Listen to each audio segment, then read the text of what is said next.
The Jets are in trade talks with the Packers to acquire Aaron Rodgers. That's not news.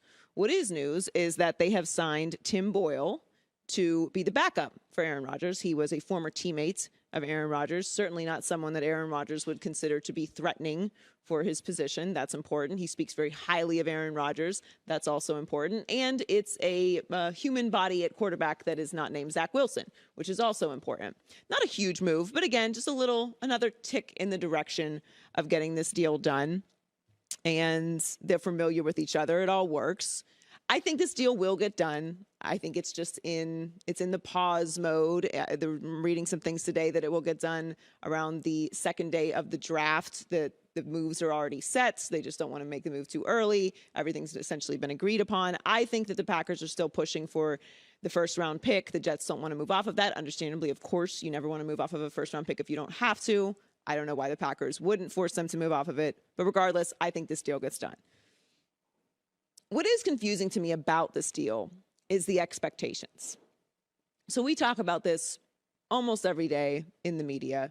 It's been talked about for months. It will be a very big deal when it eventually happens. But why? Is it because Aaron Rodgers is really great? Well, he wasn't really great last year. The years prior he was, but last year he wasn't that great. He didn't have a game over 300 yards. He missed the playoffs. And in the game at the end of the season against the rival Detroit Lions, he just had to get a win to get in, and the Lions stopped him. Last season, he was 8-9, 64.6 completion percentage, 26-12 touchdown interception, and a passer rating of 91.1. Not terrible, but not great. That was a worse season than Russell Wilson's last season with the Seahawks, and slightly worse than, slightly better, exactly same completion percentage as Matthew Stafford, more interceptions than Matthew Stafford, and a significantly lower passer rating than Matthew Stafford his last year with the Lions. Why do I mention Matthew Stafford and why do I mention Russell Wilson? Because we've kind of come to condition ourselves because of the early success of Tom Brady and Matthew Stafford with their new teams upon leaving their legacy situation, that's what's automatically going to happen when a big name quarterback goes to a new place. That's what all the hype surrounding Russell Wilson was. Forget what happened last year with Russell Wilson, because it's muddying everyone's view of this. When Russ went to Denver, it was a very big deal. We had Super Bowl conversations. Is it too soon to talk Super Bowl? It sounds crazy now, considering how things went in Denver last year, but that was the expectation. Denver was constantly just a quarterback away. Why not Russell Wilson? Why not Russell Wilson with better numbers than Aaron Rodgers had last year with the Packers? Why wouldn't he go to a team like Denver and have instant success? It's what we all thought was going to happen. We thought that division was going to be the best division in football we had ever seen. Okay, so we were all wrong. And sorry if you were the one person who didn't predict that. Congratulations, you were right. That's why I ask, what are the expectations for this move?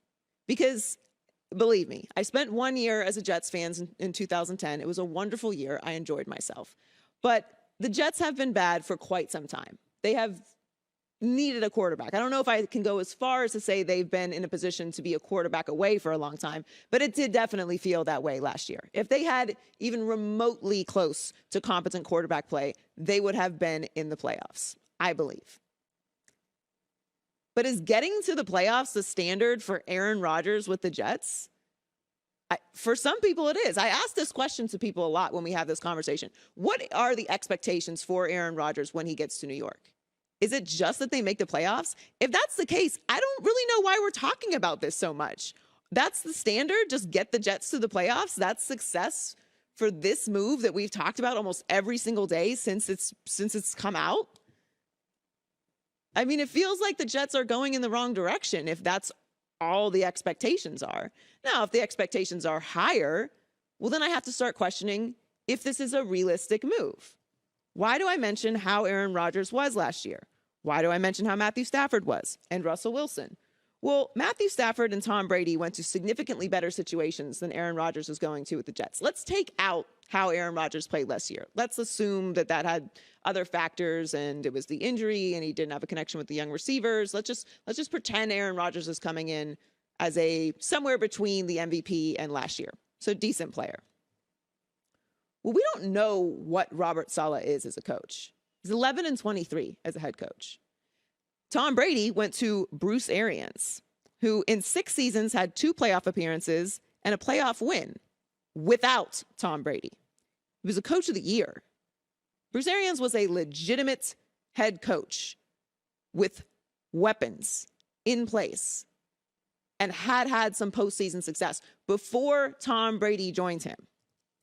How about Sean McVay? Sean McVay was pretty decent, right? Before Matthew Stafford got there. 43-21, 3 playoff appearances and a Super Bowl appearance before Matthew Stafford showed up in Los Angeles. So maybe Robert Saleh is a great coach, but we don't know. I want to talk about Belichick for a moment. So there were some reports this week that Mac Jones was possibly on the trade block, or there were some trade discussions about Mac Jones, which was a little confusing because then I don't know how big the market is for Mac Jones. Old school way of handling things, sending a message that he's not on scholarship. He's not on scholarship. He's literally not. I don't think he needs that message. He's not on scholarship. He's not a scholarship athlete. He's not in college. He's a grown man who plays football for a living. Just like Bill Belichick is a grown man who coaches football for a living. I always get weary when the term old school comes up. I mean, I have old school qualities. I grew up in Pittsburgh, Pennsylvania. I believe in hard work. I like earning things. I like the journey, I like the process. I think you should be prepared for opportunities, all of those things. But life is better mostly now. We got some problems we're dealing with. Sure, I hear you. But we have cell phones. Okay, my car has heated seats. Okay, I basically drive a computer. All right, stuff is better. We have you can sign documents on the internet, on your phone, contracts and such. Just relax with the old school way. He's not on scholarship. What does that even mean? I need reminding as a professional athlete that this is not forever. I need reminding that my job is not necessarily secure. So these conversations have to come up. This is what makes me weary about old school. What? It's not resonating with me. I don't need to be told this as an adult. And I'm speaking for Mac Jones, obviously, in this scenario. Mac Jones does not need this reminder. This is not helping anyone. This is not doing anything but causing anxiety. That's not a good workplace. Not having security in your job does not make you work harder. It stresses you out. I don't know how many psychologists have to explain this, how many work seminars, how many Gen Z silent quitting things have to happen for people to understand this. That doesn't make you work harder. You know what does make you work harder? The idea that you have upward mobility. You know what does make you work harder? The idea that your hard work could translate into more money. That makes people work harder. You know what makes people better at their job? A comfortable workplace that has, gives them access to the things that they need to do their job better. I don't know. If I was an NFL quarterback, I'd probably want an offensive coordinator. An idea. So, this is what makes me weary of how this New England thing is going to play out. And look, I could be a lot more petty than I am. I suffered under Bill Belichick for decades. Bill Belichick with Tom Brady, of course, in the AFC East. And I have a lot of respect for what Bill Belichick has done. I push back on the notion that he is not a great coach simply because Tom Brady is not here now and they're struggling.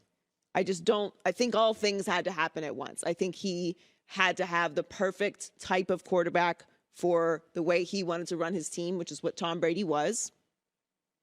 He had excellent defenses. No 2 Super Bowls are the same. No 2 Super Bowl runs are the same. They had an amazing offensive line and offensive line coach. They hit on some amazing picks. I mean, Rob Gronkowski was pretty unbelievable for them, pretty essential to their success. They have great ownership. All these things had to happen at once. The AFC East had to be terrible for decades. All these things, like, it all came together and they had a dynasty, and you can't take that away. And I get it. If you have 6 rings, it's hard to tell someone this isn't the way you do things. It is. It's hard when you've had so much success and things change for you to walk in and say to someone, like, I hear that you've had success this way, an insane amount of success, but everything's changed now. And you can't do things that way anymore. You got to do things this way. I would probably tell people to kick rocks also. I feel you. Feel you. But 2 things can be true. You can have had a lot of success doing things a certain way, and it worked during that era, and now things are different, and you're probably not going to have success doing it that way. Look, I have a lot of respect for Albert Breer, and I think he does an amazing job. I believe what he's saying. It doesn't make sense. There's not really a market. Like he said, part of the issue is you wouldn't get great value for him. Mac Jones did not have a great year last year. The Patriots didn't have a great year last year. So the idea that he would be traded, like where and for what, and then who's playing quarterback there. So it always felt weird. Scholarship? You're not on scholarship. You're not earning an education with the New England Patriots. You are playing professional sports, which means you go play football and then a check is sent to your account. Hopefully you have direct deposit. It's much more convenient. Hi, everybody. Thanks for watching. Subscribe here to get the latest from the show. Also, be sure to check out more of the best clips from The Herd or go watch a few segments from other shows on FS1.